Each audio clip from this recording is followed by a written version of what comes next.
So the Vice Chairman of our branch to please come on the dais. Please welcome Chairman of branch of CIRC of IPI, CA Ravi Valani to on the dais. I request Chairperson of the session, CA Chetan Tarwani sir, to please come and sit on the dais. प्रज्ञान के P की बात को यदि करे, प्रज्ञान के P की बात को यदि करे, उसका मतलब होता है सूक्ष्मता मापी। प्रज्ञान के पी की बात को यदि करे, उसका मतलब होता है सूक्ष्मता मापी। आयरन नॉर्म्स भैया होता कैसा है, वो समझ कर ही तो में आओ मिलकर गुप्ता सर से हम समझते हैं, आओ मिलकर गुप्ता सर से हम समझते हैं, इसीलिए तो सर का स्वागत हम करते हैं। With a huge round of applause please welcome speaker of this session CA Lokesh Gupta to join the dignitaries on the dais who will guide us with respect to IRAC norms. Please जोरदार तालियों से इनका स्वागत करें। Taking the event further ahead, I take the privilege to introduce you to our faculty for first technical session, CA Lokesh Gupta sir. He became CA in the year 1998. He is managing partner in the firm Messrs. Shyam S. Gupta and Company. He is qualified LLB, DISA, FAFD. He has conducted various bank branch statutory, concurrent, stock and internal audits both in public and private sector banks. He is the speaker on statutory audit, concurrent audit, FEMA, FCRA, international taxation and areas related to forex. Contributed as member of group on certification course on concurrent audit, revision of manual of statutory audit. We welcome you, sir. On behalf of the entire branch, I would like to request CA Sanjay Khare sir to do the floral welcome to our speaker. तालियां रुकनी नहीं चाहिए, कृपया तालियों से स्वागत करें।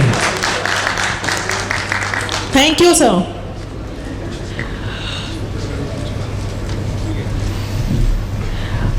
Lokesh Gupta sir का छत्तीसगढ़ का जो राजकीय गमछा है उसके द्वारा स्वागत किया जा रहा है।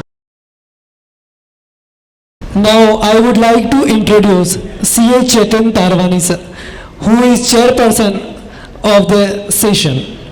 आपके ज्ञान और अनुभव को शब्दों के द्वारा साझा करना सरल तो नहीं, पर फिर भी आपकी कुछ बातों के बारे में हम सभी को अवगत कराते हैं।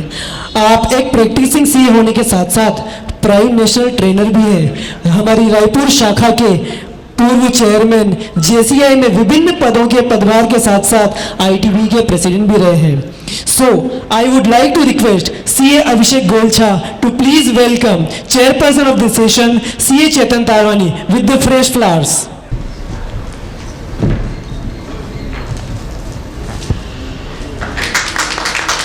I would also like to request CA Abhishek Golcha ji to please present the Rajkiya Gamcha. Thank you, sir. We would like to hand over the mic as well as stage to the chairperson of the session, CA Chetan Tarwani sir, for his valuable words and for further proceedings. Thank you, MOC. I welcome on behalf of all three branches of Raipur branch आज के speaker CA Lokesh Gupta ji जो सीधे दिल्ली से पधारे हैं। 20 साल का experience उनका, लेकिन रायपुर ब्रांच ने दूसरी बार ही इनका लाभ ले पाया और पिछले साल शायद इनका पूरा सेशन नहीं हुआ था, इसलिए पहला सेशन उनको दिया गया कि आप पूरा सेशन लीजिए। मैं चाहूंगा जोरदार तालियों से स्वागत करते हैं। और मैं स्वागत करता हूं अभय छाजेड़ जी जो रायपुर के ही मेंबर माने जाते हैं, सबसे प्रिय हमारे अभय छाजेड़ जी के लिए भी मैं चाहूंगा जोरदार तालियों से स्वागत करें। चेयरमैन किशोर जी आपका भी स्वागत, अमिताभ दुबे जी आपका स्वागत और आप सभी का स्वागत, और तीनों ब्रांच के चेयरमैन रवि जी, पायल जी और संजय मिश्रा, धवल जी और विकास जी, आप सभी का एक बार जोरदार तालियों से स्वागत। साथियों, जैसे क्रिकेट में ओपनिंग बैट्समैन सबसे इंपॉर्टेंट होता है, वैसे ही बैंक ऑडिट में बहुत ही इंपॉर्टेंट सेशन पहला रखा गया है IRAC नॉर्म्स, क्योंकि पूरा बैंक ऑडिट इसी के ऊपर डिपेंड करता है। इनकम रिकॉग्निशन और एसेट्स क्लासिफिकेशन, जैसा कि अभी जस्ट गाइडलाइंस भी आए हैं, आपको स्पीकर सर बताएंगे बहुत डिटेल में। उसमें इस बात को फोकस किया गया है कि ऑटो मोड सिस्टम में होना चाहिए। हमें चेक करने की बजाय सिस्टम चेक करना कि वो रिकॉग्नाइज कर पा रहे हैं कि नहीं एसेट्स को। तो गाइडेंस नोट के बारे में भी आप डिस्कस करेंगे और मैं आप सबकी तालियों के साथ ही इनको आमंत्रित करूंगा, एमओसी सर आमंत्रित करेंगे और आज पूरा समय देंगे लोकेश जी आपको और पूरी तरह सुनेंगे। इन्हीं शब्दों के साथ मैं अपनी वाणी को विराम देता हूं। Thank you so much. जिस घड़ी का हमें इंतजार था, जिसके लिए आज हम उपस्थित हैं, we request CA Lokesh Gupta to please give your deliberation on the topic of IRAC norms. Thank you, sir. Good morning, everybody. Session Chairman Chetan ji and the chairman of all the 3 branches, and I can say my friend, the regional council, the central council member here. First of all, my thanks for inviting me here. चेतन जी ने मेरे को अभी कहा कि मेरा session अधूरा रह गया था। अब पता नहीं अधूरा था नहीं था, but of course you have invited me again. तो मुझे लगता है कि शायद मैंने कुछ अच्छा किया होगा लास्ट टाइम, तो आपने दोबारा मेरे को बुला लिया। कोशिश करूंगा कि जी इतना ही अच्छा करता रहूं कि अगली बार भी आ सकूं आपके पास। नाउ अगर मैं एक स्टैट्यूटरी ब्रांच ऑडिट की एक बात करूं, क्योंकि हमारे पास समय की एक सीमा है, ऑडिट के अंदर भी सीमा रहती है सर, और यहाँ पे डिलीवरी के अंदर भी एक सीमा रहती है। तो अगर टॉपिक पे आऊँ सीधा, तो बैंक ऑडिट की अगर मैं बात करूँ तो मेरे को आज टॉपिक दिया गया IRAC नॉर्म्स के ऊपर, पर उसके बारे में हम जरूर बात करेंगे। और क्योंकि उसके अंदर कोई बहुत ज़्यादा चेंजेस नहीं है, अगर लास्ट ईयर का अगर हम IRAC नॉर्म्स का सर्कुलर देखें तो 1 अप्रैल 2022 को एक सर्कुलर आया था, वो सर्कुलर आज भी कंटिन्यू कर रहा है, उसके अंदर कोई मेजर चेंजेस नहीं है। जो चेंजेस हैं बहुत कम है आपकी बारी, पर लर्निंग हर एक साल इंक्रीज होती है, तो हम कुछ ना कुछ उसमें जरूर वैल्यू एडिशन करेंगे। तो विद दी आई थिंक जब मैं बैंक ऑडिट सेमिनार के अंदर बात करता हूं तो मुझे लगता है कि बहुत इंपॉर्टेंट है। इसके अलावा कुछ और इंपॉर्टेंट चीज़ों के बारे में बात करना जो कई बार हम मिस आउट कर जाते हैं जब हम ऑडिट की बात करते हैं या IRAC नॉर्म्स की बात करते हैं। तो मैं थोड़ा सा टाइम उस पर डिवोट करके फिर definitely we cover the topic which has been assigned to me, which is the IRAC norms. एक बात मैं आपसे सबसे पूछना चाहूंगा सर, जब एक हम बैंक ऑडिट की बात करते हैं तो सबसे बड़ा चैलेंज क्या नजर आता है आपको उसके अंदर? What is the biggest challenge you have, sir? Anybody can tell me, sir, what is the biggest challenge? ये लगता है कि कोई चैलेंज नहीं है, सब कुछ ठीक है, सब कुछ मैनेजेबल है, कोई दिक्कत नहीं आती कहीं पे। सर मुझे सबसे बड़ा चैलेंज आता है टाइम का, कि there is a lot of pressure कि जी आपको 2 दिन में 3 दिन में ऑडिट कंप्लीट करने के लिए प्रेशराइज किया जाता है, ठीक है। तो उसके बारे में ज़रूर बात करेंगे कि कैसे हम एक लिमिटेड टाइम के अंदर एक अच्छा ऑडिट कर सकते हैं और क्या तरीके हम यूज़ कर सकते हैं जिससे हम वो ऑडिट कर सकें बेटर तरीके से, ठीक है। तो सबसे पहले बात अगर हम करें सर कि अपॉइंटमेंट लेटर आता है, सबसे पहले हम ऑडिट कब स्टार्ट कर सकते हैं? आपके पास अपॉइंटमेंट लेटर आया, कुछ लोगों के पास आ चुका है, कुछ लोगों के पास आने वाला है। सबसे पहला काम क्या करना है सर अपॉइंटमेंट लेटर आने के बाद? हाँ जी, एक्सेप्ट करना है सर। एक्सेप्ट करने से पहले भी कुछ करना है sir, communication with the previous auditor, right. तो एक्सेप्टेंस में मत जम करिएगा सर, पहले जरूरी है, हमारी इंस्टीट्यूट के नॉर्म्स है, प्लीज फॉलो दोज नॉर्म्स। और मैं जनरली लोगों को ये भी एडवाइस करता हूँ sir, don't only send a email, please call up that auditor. बड़ा प्रैक्टिकल इशू है सर, आप उसको कॉल अप करें, उसको कोई आपसे शिकायत नहीं है कि आपने उसका ऑडिट ले लिया, किसी और केस में तो हो सकता है उसको कोई शिकायत हो, यहाँ पे तो नहीं है। और उससे पूछे कि सर ब्रांच में क्या प्रॉब्लम्स आपको फेस करी last time. This is a very practical feedback which will get from that auditor कि ब्रांच में क्या प्रॉब्लम्स रही थी पिछले साल। आप ये भी पूछ सकते हैं आपके एरिया से बाहर है तो सर कौन से होटल में ठहरे थे, कौन सा होटल सही है, कहाँ पे खाना खाया था, ये सब प्रैक्टिकल बातें हैं सर, ठीक है। ये भी पूछ सकते हैं सर, अभी मैं अभी जी से बात कर रहा था जब हम आ रहे थे कि घूमने की कितनी जगह है वहाँ पे, ठीक है सर। और अगर ऑडिटर 10 जगह गिनवा देना सर वहाँ पे कि जी 10 जगह ये हैं, यहाँ पे घूम सकते हैं आप, तो ये भी हो सकता है सर ऑडिटर भी NPA हो और आपको 2 साल का ऑडिट करके आना हो, ठीक है, नॉन परफॉर्मिंग ऑडिटर। तो ये बहुत इंपॉर्टेंट है सर। और हम हमेशा करते हैं एनपीओ हो या ना हो ऑडिटर, बट हमारे को एक प्रैक्टिकल फीडबैक मिलता है ऑडिटर से कि वहां पे क्या प्रॉब्लम्स रही हैं, ठीक है। दूसरी बात, चलो आपने कम्युनिकेशन कर लिया, उसके बाद आपने एक्सेप्टेंस दे दी, नेक्स्ट पॉइंट क्या करना है सर? ऑडिट स्टार्ट करना है। आप कहेंगे कब स्टार्ट करेंगे सर? लेटर से आपके पास आ गया जी 22 मार्च को, 23 मार्च को, आज 24 मार्च है, सपोज करो आज आप गए कॉन्फ्रेंस के बाद, पता चला जी ईमेल के अंदर लेटर आया हुआ है आपके पास, तो उसके बाद क्या करेंगे सर? आपने कम्युनिकेशन कर लिया, एक्सेप्टेंस दे दी, नेक्स्ट ऑडिट कब से स्टार्ट करेंगे? क्या लगता है सर कब से स्टार्ट करेंगे? 2 तारीख का संडे है, मैं बता देता हूँ अगर किसी को कैलेंडर याद ना हो तो 3 तारीख से करने वाले हैं सर। क्या लगता है सर? बताइए practically sir. Bank audit conference हो ऐसी कॉन्फ्रेंस जिसमें सबके पास एक्सपीरियंस है कुछ ना कुछ बताने का, इतना कोई टेक्निकल टॉपिक तो है नहीं सर। आपने बुला लिया मेरे को दिल्ली से और मैं आ भी गया, पर इतना टेक्निकल टॉपिक है नहीं है, राइट? बताइए सर कब से ऑडिट स्टार्ट करेंगे?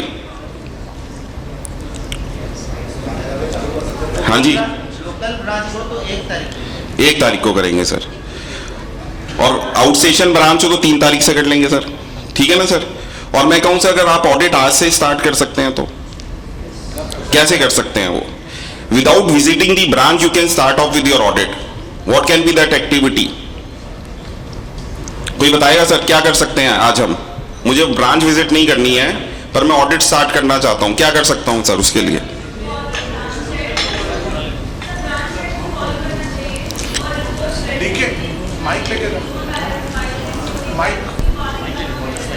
राइट। सो एक मैडम ने कहा, बहुत प्रैक्टिकल बात कही कि भाई हमें ब्रांच मैनेजर को कॉल करना है, उससे पूछना है कि भाई आपकी रिपोर्ट्स वगैरह रेडी है, उसी के बाद हमारे को ऑडिट के लिए जाना चाहिए।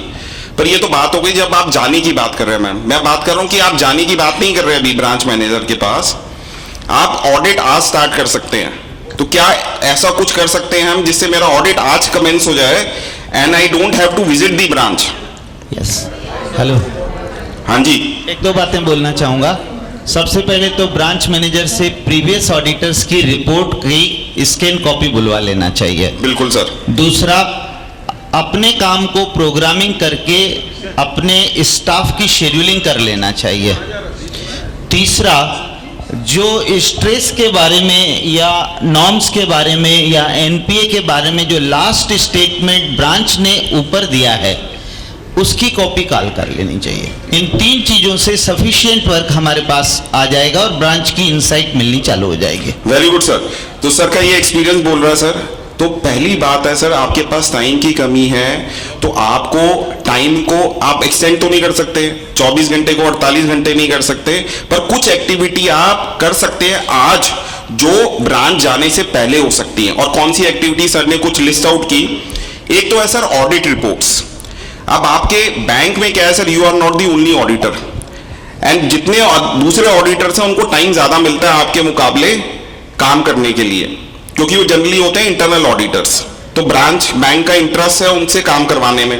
कौन से हो सकते हैं? इंटरनल ऑडिटर हो सकता है, कॉन्करेंट ऑडिटर हो सकता है, कोई सिस्टम ऑडिट हो सकता है, कोई रेवेन्यू ऑडिट हो सकता है, कोई क्रेडिट ऑडिट हो सकता है आरबीआई ने कोई इंस्पेक्शन की हो। आपको अभी जी इसको कवर करेंगे एलएफएआर के अंदर, इसके बारे में आपको एलएफएआर में भी कमेंट करना है। तो क्यों मैं ये टाइम स्पेंड करूं जब मैं ब्रांच में जाऊं और उन रिपोर्ट्स को पढूं, और जो रिपोर्ट्स से 70 पेज की 80 पेज की रिपोर्ट्स होती हैं वहां पे मैं क्यों टाइम स्पेंड करूं इसके लिए? क्यों मैं आज रिपोर्ट्स नहीं ले सकता? और अच्छी बात क्या है सर, ये सारी रिपोर्ट आजकल सॉफ्ट कॉपी में अवेलेबल है, क्योंकि every bank is using some kind of a software for reporting. तो ये सब सॉफ्ट कॉपी में अवेलेबल है। Once you request the branch manager, he can easily share those reports with you. ठीक है सर। इसके अलावा क्या ले सकते हैं सर? आपकी बैलेंस शीट, आपका पीएनएल, ये तो 31 के बाद निकलेगा, पर सिस्टम से आप जीएल और पीएल ले सकते हैं। तो आपको पता चल जाएगा मेरे एडवांसेस कितने हैं। एक तो ये हमारा इंटरेस्ट रहता ही है ना जानने में सर मेरे कितने एडवांसेस हैं। ठीक है, तो मुझे एक तो वॉल्यूम ऑफ द बिजनेस पता चल जाएगा, क्या क्या एक्टिविटीज ब्रांच में हो रही है वो पता चल जाएगा। एक आप एडवांसेस का ब्रेकअप ले सकते हैं सर, क्योंकि advances would be one of the critical areas where you will be spending most of your time. तो एडवांसेस का ब्रेकअप ले सकते हैं कि भाई मेरे सीसी कितने हैं, अकाउंट वाइज डिटेल दे दीजिए, कितने ओडीज हैं, कितने टर्म लोन्स हैं, डिमांड लोन्स हैं, कितनी नॉन फंड बेस्ड लिमिट्स हैं। नॉन फंड बेस्ड लिमिट्स को मत भूलिएगा sir. We have realise over the years कि non fund based limits can be as dangerous as a fund based limit can be, right. तो उसका breakup ले लीजिए sir. क्यों इतना इंपॉर्टेंट है ये ब्रेकअप? इससे जो सर ने बात कही ना सर, मैं ऑडिट करने जा रहा हूं, मैं तो ट्रेंड हो गया, मेरी टीम ट्रेंड है कि नहीं है, तो मुझे पता चल जाएगा मैं एग्रीकल्चर ब्रांच का ऑडिट करने जा रहा हूं, मैं ऐसी ब्रांच का ऑडिट करने जा रहा हूं जिसमें लार्ज एडवांसेस हैं, तो मुझे क्या उसको उस हिसाब से ट्रेन करने की जरूरत है। तो ये सब चीजें बड़ी इंपॉर्टेंट है, जिसको हम ऑडिट प्लानिंग कह देते हैं, ठीक है। तो ये अगर आप प्लानिंग करके जाएंगे सर तो आपका टाइम कम लगेगा वहां पे। आपको पता होगा पहले दिन जब हम जाते हैं, पहले दिन हम क्या करते हैं सर, ब्रांच मैनेजर की चाय पीते हैं, ब्रांच मैनेजर से ये पूछते हैं भाई ब्रांच में क्या एक्टिविटी होती है, किस तरह के एडवांसेस हैं, ये सब आपको पहले से पता होगा सर। तो ये सब एक्टिविटी हम पहले ही करके जा सकते हैं सर। जब पहले दिन हम पहुंचेंगे we would be already aware कि ब्रांच के अंदर क्या क्या एक्टिविटीज होती हैं, क्या क्या शॉर्ट कमिंग्स ऑब्जर्व की गई दूरी ऑडिटर्स ने, जो कॉन्करेंट ऑडिटर है, इंटरनल ऑडिटर है, ये सब आप ऑलरेडी नोट करके जा सकते हैं, ठीक है। दूसरा एक चीज आपको और हम करते हैं sir activity which is very important, और कहीं पे हमने ऑटोमेशन की बात की रवि जी ने, तो ये ऑटोमेशन की जब हम बात करेंगे तो एक चीज हम बार बार इस बारे में बात करेंगे कि सिस्टम में ऑटोमेशन तो बहुत अच्छी चीज है sir, it would really help the auditors also and the bank also, but the automation would work because the data is okay. If the data has problems, the data which is given to the system for generation of any report has problems, the report itself would be wrong sir. We'll give you some examples for it, और हम discuss करेंगे इसको हमारे audit को कैसे affect करने वाला है ये, ठीक है। तो एक चीज तो हो गई कि हमने ऑडिट रिपोर्ट्स लेनी है, एडवांसेस का ब्रेकअप लेना है, और इसके अलावा हम GLPL ले सकते हैं और उसके बेसिस में हम अपना ऑडिट आज स्टार्ट कर सकते हैं सर। इसके अलावा सर क्या कर सकते हैं एक्टिविटीज, हमने ये सब किया, डिसाइड किया, अपना सैंपल बना लिया। अगेन मैं अभी जी जब LFER की बात करेंगे तो उसके अंदर एक बहुत मेजर चेंज क्या आया कि वहां पे सैंपलिंग की वो बात करता है और सैंपल आपको डिस्क्लोज करने के लिए कहता है। तो वो सैंपल आज आप बना के जा सकते हैं before you visit the branch, rather than wasting time sitting in the branch trying to decide upon a sample, you can make that sample today and then visit the branch and do the audit sir, which would help you in saving time, which would help you in not duplicating your efforts. कई बार क्या होता है sir, bank audit में एक काम कर लेते हैं, फिर रियलाइज करते हैं ये चीज तो करी नहीं, फिर दोबारा से उसी एक्टिविटी को कर रहे होते हैं। तो it will help us in saving time sir, because we have a limited time. दूसरी बात सर बड़ी इंपॉर्टेंट आती है सर कि क्या एक बैंक ऑडिट को अगर मैं देखूं तो ये बेसिकली क्या है, एक बैंक ब्रांच ऑडिट, एक हम एडवांस एक बैलेंस शीट P&L को भी साइन कर रहे हैं जैसे किसी भी कॉर्पोरेट के ऑडिट के अंदर हम साइन करते हैं, प्लस एक हम मैनेजमेंट रिपोर्ट दे रहे हैं LFER जो अभी जी कवर करेंगे, प्लस उसके अलावा हम कुछ सर्टिफिकेशंस दे रहे हैं, जैसे इंटरेस्ट सबवेंशन का सर्टिफिकेशंस देते हैं, कुछ पिक्युलियर चीजें जैसे IRAC नॉर्म्स जिसको आज मुझे कवर करना है, which are applicable to a bank audit only. Sometimes what happens is that we forget other things, especially the certification part, which we would definitely try and cover today. और कहीं ना कहीं it creates a risk for us, which we don't realize sometimes, right? तो balance sheet P&L की अगर मैं बात करूं सर आपसे, तो बड़ा इंपॉर्टेंट है ये हमारे को समझना कि हम बैलेंस शीट P&L को सर्टिफाई कर रहे हैं सर ब्रांच की, और इसको सर्टिफाई करने के लिए because we would not be able to go through every line items in that, please see that you do analysis, जिसको हम हर एक ऑडिट में करते हैं कि प्रीवियस ईयर फिगर को करंट ईयर फिगर से मैच करते हैं और डिफरेंस देखने की कोशिश करते हैं, any unusual deviation which needs to be checked. ये एक्टिविटी आपको ब्रांच ऑडिट में भी करनी है, प्लस आप क्वार्टर टू क्वार्टर आप एक ट्रेंड एनालिसिस भी कर सकते हैं, and which we have been doing, and we have been finding issues which is very necessary for you, because you will not be able to go through each line items in case of balance sheet and P&L. So through this analysis you can actually create a focus on some items which where the trend is going wrong, or where there is a trend analysis shows that something needs to be done, something needs to be checked. तो ये चीज आपको जरूर करनी है sir. एक point और आता है सर, IRAC नॉर्म्स की मैं बात करूं, एक बड़ा छोटा सा एग्जांपल लेते हैं समझने के लिए। एक कस्टमर B है, ब्रांच में गया, उसने एक चेक डिपॉजिट किया drawn on customer A, 5 lakh का चेक था, ट्रांसफर का चेक था, दोनों का अकाउंट बैंक के अंदर ही था। ए के अकाउंट को डेबिट होना था, बी के अकाउंट को क्रेडिट होना था, सिर्फ 5 लाख रुपीस।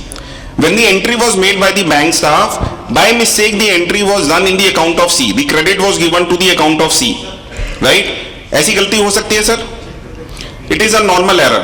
Operational error हो सकती है branches में. There can be other issues also. I am giving only one example of it. Now C के पास मैसेज आया कि भाई ये अकाउंट के अंदर क्रेडिट आया 5 लाख रुपए का, उसने उसको बोनस समझा, विड्रॉ कर लिया। बी 2 दिन बाद गया कि भाई साहब ये मैंने आपको एक चेक डिपॉजिट किया था, 5 लाख रुपए का क्रेडिट आना चाहिए था मेरे अकाउंट में, वो नहीं आया, तो please check. The branch check realise कि गलती से क्रेडिट हो गया सी के अकाउंट को। अब क्या करेगा सर? ब्रांच क्या करेगा? एक ऑप्शन तो ये है कि जी सी का एड्रेस दे दे, फोन नंबर दे दे बी को कि भाई जाके समझा लो उसको, है ना। अगर बैलेंस होता सी के अकाउंट में तो रिवर्स कर दिया होता, पर सी ने तो विड्रॉ कर लिया, राइट। तो अब क्या करे? सी का एड्रेस दे दे बी को? नहीं, फिर क्या करना पड़ेगा? बी को क्रेडिट नहीं देना कि भाई जब सी दे देगा जब दे देंगे तेरे को पैसा, ऐसा कर सकते हैं? तो सब कुछ तो करना पड़ेगा। बी वुड नॉट एक्सेप्ट, गलती उसकी तो नहीं थी। तो इसमें क्या होगा sir? A TOD would be granted in the account of C, the fund would be reversed to B. ठीक है। अब ये जो TOD दी गई, whether it is an advance, क्या ये एडवांस है सर? लोन है सर? सर लोन तो है, not intended to be given as an advance, but it created an advance due to an error at the bank level. ये क्या advance के अंदर आ रहा होगा सर? आपको लगता है एडवांस की फिगर के अंदर मैच कर रहा होगा, ये अपीयर कर रहा होगा? करना चाहिए सर, करना चाहिए, but you will have to check as an auditor whether it is appearing in the advances figure और not, right. Why it is so important sir? एक अकाउंट जिसके अंदर आपके पास सिक्योरिटी भी होती है, डॉक्यूमेंट्स भी होते हैं, वो भी एनपीए हो जाता है, और एक अकाउंट ऐसा है जिसके अंदर ना तो सिक्योरिटी है ना कोई डॉक्यूमेंट्स हैं। क्या आपको लगता है there is a risk that the amount would not be recovered? What do you think sir? Yes, no? Yes. So do we need to do something about it? Do we need to check these kind of accounts? Yes. कैसे check करेंगे sir? ये तो problem पता चली। अगर उन्होंने advances के अंदर उसको डाल रखा है लिस्ट के अंदर तो बहुत ही अच्छी बात है, नहीं डाल रखा तो कैसे पता चलेगा सर? कितने केसेस हैं ऐसे? ये बैलेंस शीट में कहां पे अपीयर कर रहे होंगे सर? अगर एडवांसेस में अगर अपीयर कर रहे हैं तो बहुत अच्छी बात है, बट जनरली आपको हो सकता है ऐसा एरर मिल जाए कि वो एडवांसेस के अंदर अपीयर नहीं कर रहा होगा, तो वो कहां पे हो सकता है सर? जो सेविंग अकाउंट है या करंट अकाउंट है उसमें नेट ऑफ हो गया होगा वो, राइट। कैसे चेक करेंगे सर? हमने ये तो एस्टैब्लिश कर लिया कि इसको हमारे को चेक करने की जरूरत है, राइट। कैसे चेक करेंगे? कितने केसेस हैं ऐसे? So there is a overdrawn report which comes as part of the day end reports.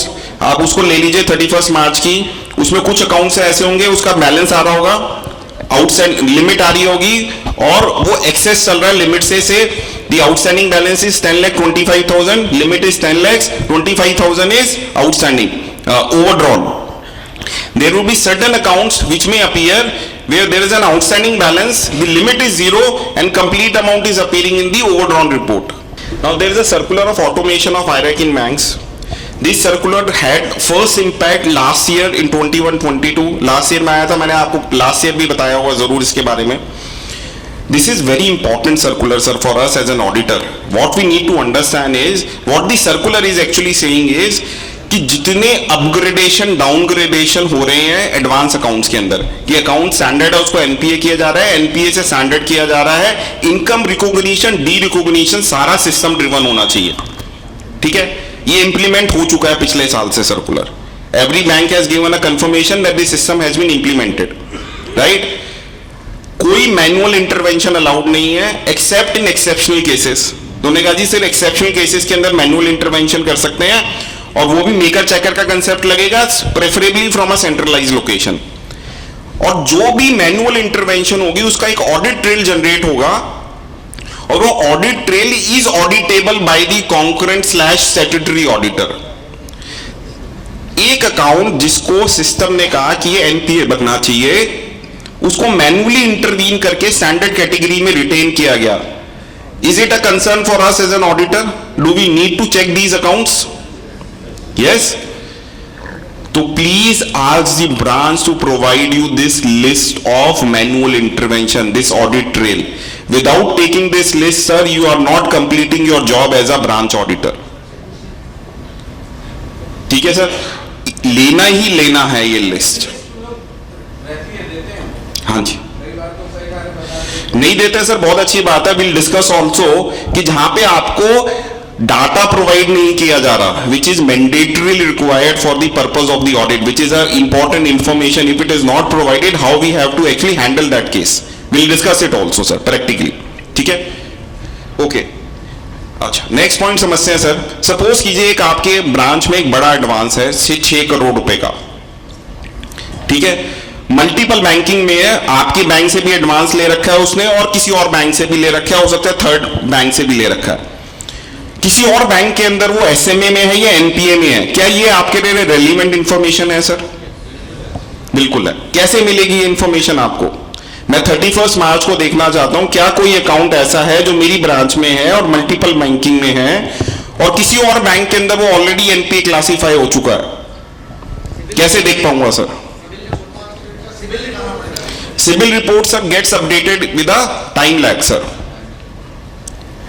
इसके लिए सर एक प्लेटफॉर्म है, क्रिलिक कहते हैं, CRILC प्लेटफॉर्म है, इंटर बैंक प्लेटफॉर्म है। 5 करोड़ एंड अबव के जितने एक्सपोजर है इसकी रिपोर्टिंग होती है on a weekly basis and a monthly basis by every bank, and every bank can see what the other banks have reported sir.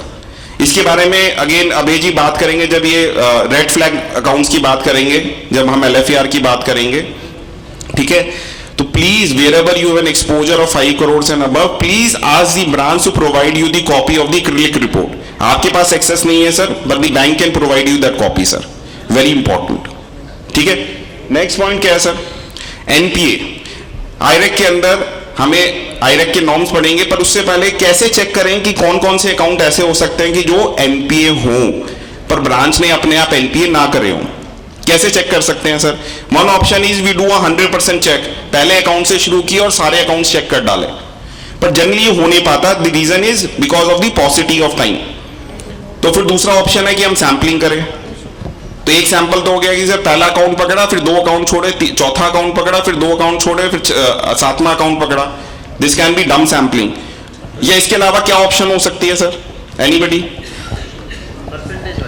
Percentage wise, okay. High value account first, of course वो तो sir आपको करने ही करने हैं, high value, because the risk is more, right sir. One of the options which you can use is there is a SMA report which get generated. Earlier it used to get generated on a monthly basis, now it is getting generated on a daily basis sir, because now the marking of NPAs has been made a daily affair. Every day there can be a marking of NPA sir. So this reports get generated. Please take the report as on 31st March. These are those cases where the account is running irregular. As per the bank, this irregularity is not enough to classify this account as an NPA. But when you look at from an auditor's point of view, sometimes some of these account might seem to be an NPA account. So please obtain this list, check this list completely, thoroughly. पर एक चीज और आती है sir कि हमने देखा है स्पेशली अमाउंट्स ऑफ अस जो कॉन्करेंट ऑडिट कर रहे हैं कि ब्रांच मैनेजर लास्ट के पीरियड में क्या करता है, स्पेशली इन जनवरी फरवरी मार्च के अंदर क्या कर रहा था, they are following up with the customers कि भाई कम से कम इतना पैसा डिपॉजिट हो जाए कि account does not slip into an NPA कैटेगरी। I have no problems with that sir. It is the duty of the branch manager to follow up with the customers and get the money. I have no problems. अगर वो पैसा आ रहा है और उससे account NPA में slip नहीं हो रहा तो मुझे कोई दिक्कत नहीं है उससे। लेट मी क्लैरिफाई, मुझे दिक्कत क्या है sir? Lot of times some creative accounting practices are followed by the branch manager कि जो अकाउंट NPA में क्लासीफाई होना चाहिए किसी तरह वो NPA में क्लासीफाई नहीं हो। मुझे प्रॉब्लम उस चीज से है। अगर मैं ये क्रिएटिव अकाउंटिंग चेक करना चाहूं जितने 100% अकाउंट्स के अंदर कि भाई क्रिएटिव अकाउंटिंग तो नहीं, तो बड़ा डिफिकल्ट हो जाएगा मेरे लिए करना। पर अगर मैं आइडेंटिफाई कर सकूं ऐसे 15-20 अकाउंट जिसके अंदर ये क्रिएटिव अकाउंटिंग हो सकता है फॉलो हुई हो, तो शायद मैं एक बेटर रिजल्ट पे पहुंच सकूं। तो what we have been doing and we have been getting results is that we are taking this list of SMA as on 28th Feb, 31st January, 31st December. Excel में लेते हैं sir, VLOOKUP command लगाते हैं. The purpose is to find out any accounts which were appearing in the previous list which is not appearing in the 31st March list. आपने 15 account 20 account निकाल लिए ऐसे. Please check how these accounts got regularized. If they were regularized by actual deposit of money, actual recovery from the borrower, we have no problems with that. But if the recovery happens through some creative accounting, then you will be able to find out. You will be able to find out because you have narrowed down the list to say 15-20 accounts where you can actually devote time and understand how the regularization actually happens, sir. Next point, sir, suspense and sundries. Again, it is a LFAR point also. Actually problem क्या है sir कि हम LFAR को देखें, जो अभय जी का आज role है पढ़ाने का, तो LFAR actually covers everything of bank audit practically. Every part of bank audit gets covered by the LFAR. LFAR is like an audit program for bank audit. But suspense and sundries में sir important क्या है कि आपको LFAR में reporting तो करनी ही है. Nature of entries, age, outstanding. Please also check the nature of entries, why they are outstanding. I'll give you few examples for it. Why it is so important. क्योंकि जो आपका MOC आने वाला है सर सिर्फ IRAC norm से नहीं आने वाला है. There are many other things where MOC can be generated or which affects the trueness and fairness of the accounts which you are going to sign, sir. जो आपका suspense, I will give you an example. हमने एक audit किया, उसके अंदर एक आ रहा था advance given to supplier. We asked them whom the advance has been given. They told us the advance is given for new air conditioners for the bank. Right? We said where the air conditioner. वो कहते हैं sir उसकी हवा में आप बैठे हुए हो. अगर वो ऑलरेडी इंस्टॉल्ड है एयर कंडीशनर, तो क्या वो सस्पेंस में पार्किंग होनी चाहिए, उसकी पेमेंट होनी चाहिए क्या सर? क्या होना चाहिए उसका? फिक्स एसेट्स में कैपिटलाइजेशन होना चाहिए. कैपिटलाइजेशन होगा तो डेप्रिसिएशन का भी इशू आएगा, इजंट इट? उन्होंने रीजन क्या दिया सर? फाइनल बिल नहीं आया. What I told them was कि सर ये सीए नहीं है सर कि पहले सर्विसेज दे दे, एक साल बाद याद आए कि भाई मुझे बिल भी रेस करना था. अगर उसने इंस्टॉल कर दिया तो बिल भी दे ही दिया होगा, तो थोड़ी देर बाद उसको अपनी ड्रॉर में बिल भी मिल गया सर. ठीक है, this can be one issue. I can give you multiple issues. One issue I'll give you more. एक हमने ब्रांच का ऑडिट कर रहे थे, जब पहले दिन चाय पी ब्रांच मैनेजर की तो पता चला ब्रांच की प्रीमाइसेस रिसेंटली चेंज हुई है. करीबन 1-1.5 साल पहले ही ब्रांच प्रीमाइसेस शिफ्ट हुई है इस नई प्रीमाइसेस पे, पहले कहीं और थी ब्रांच. ठीक है, सस्पेंस में एंट्री देख रहे थे, इलेक्ट्रिसिटी सिक्योरिटी डिपॉजिट 2.5 लाख रुपए. कोई दिक्कत नहीं सर, हो सकती है. एंट्री वॉज 8 years old, 8 साल पुरानी थी. क्या कंसर्न आएगी मेरी इस पे? कोई कंसर्न नजर आती है आपको यहां पे? सर प्रीमाइसिस तो 1.5 साल पहले आपने ली और सिक्योरिटी डिपॉजिट 8 साल पुराना कैसे हुआ? राइट? तो to cut the long story short, ultimately वो पता चला कि जी जब वो पुरानी प्रीमाइसिस खाली की गई तो इलेक्ट्रिसिटी सिक्योरिटी डिपॉजिट का अमाउंट एडजस्ट कर दिया गया जो फाइनल सेटलमेंट हुई लैंडलॉर्ड के साथ. तो from an asset being shown entry became a expense item and that too a prior period item sir. तो वेरी क्रिटिकल सर. चलिए next point. Sir, I have issues relating this. Right sir, tell me sir, please sir. Sir normally ये होता है कि fix asset जो होते हैं जितने वो सारे हेड ऑफिस से मेंटेन होते हैं, तो ब्रांच में इसकी एंट्री पास करना becomes very difficult. Sir let me tell you sir, you are more than equipped to pass a MOC. MOC is nothing but a journal entry sir. General entry तो है, लेकिन जो फॉर्मेट्स उनके आते हैं उसमें फिक्स एसेट्स के बारे में कहीं कोई मेंशन ही नहीं है.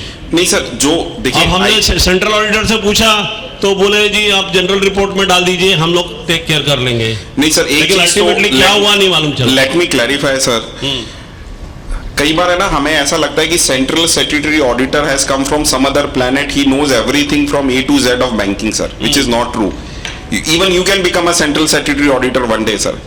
So his knowledge can be as good as yours, of course, because he is handling things at a much larger level, so his experience may be greater than you sir. Right sir? Simple entry है sir. Fixed assets का आपका कोई GL head है, ठीक है?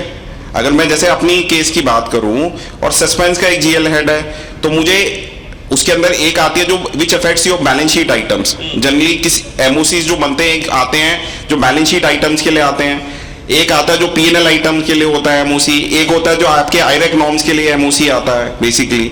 तो यहाँ पे आपकी बैलेंस शीट आइटम्स अफेक्ट कर रही हैं। डिप्रिसिएशन के बारे में पास ही नहीं कर पा रहे हैं हम लोग ने, हेड ऑफिस लेवल तक सब जगह बात कर ली, स्टेट बैंक की मैटर है, राइट, हुआ ही नहीं। बोला ठीक है आप दीजिए, हम लोग देखते हैं क्या करना है। ठीक है सर, आपका काम है इन्फॉर्म करने का। देखिए मैं अभी ना इस बात के लिए अगेन आपके पास आऊंगा सर, एक बड़ा इंपॉर्टेंट पॉइंट आता है। I just give me 2 minutes. I'll come to that point and then I'll explain to you what we could have done in such cases where there is no satisfactory reply. You have a genuine concern, your point is valid, but they are not giving you a satisfactory reply as to how an MOC is to be passed. How we can actually cover that.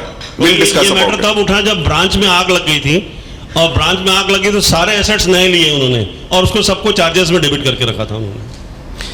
ये भी तो sir इसमें ना, जैसे आपने बड़ा अच्छा example दिया, maybe I can use it in the next conference. अगर ब्रांच में आग लग गई तो पुराने एसेट्स है उसको क्या किया उन्होंने, वो भी खड़े हैं। प्रॉब्लम आप समझिए सर कि इंपेयरमेंट ऑफ एसेट भी तो हो गया ना सर।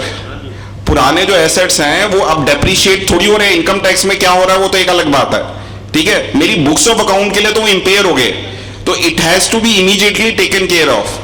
अब वो कैसे करेंगे, या तो वो आपको एमओसी बनाने देंगे तो the rectification happens. If they are not allowing you to do a MOC, then what is the option available to you? We'll discuss about it, sir. जैसा टॉपिक था यार, इसी norms and practical aspects speaker sir ने वैसे ही justice किया।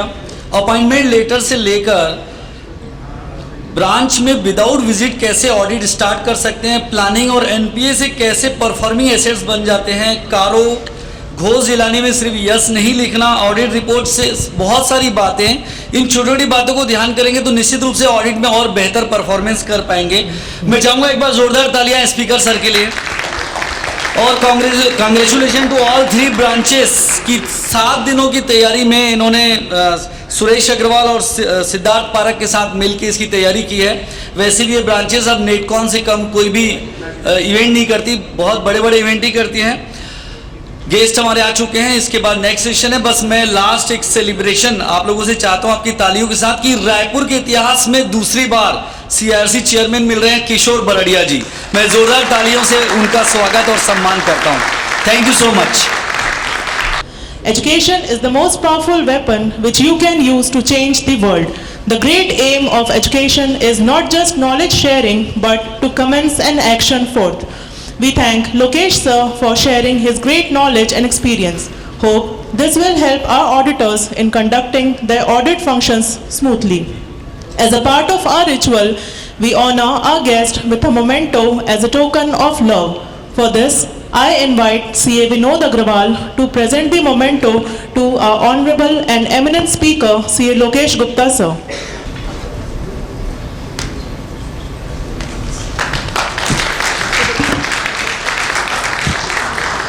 Thank you, sir. I now request CA Tanmay Jain to present a memento to our session chairman, CA Chetan Tarwani, as a token of gratitude.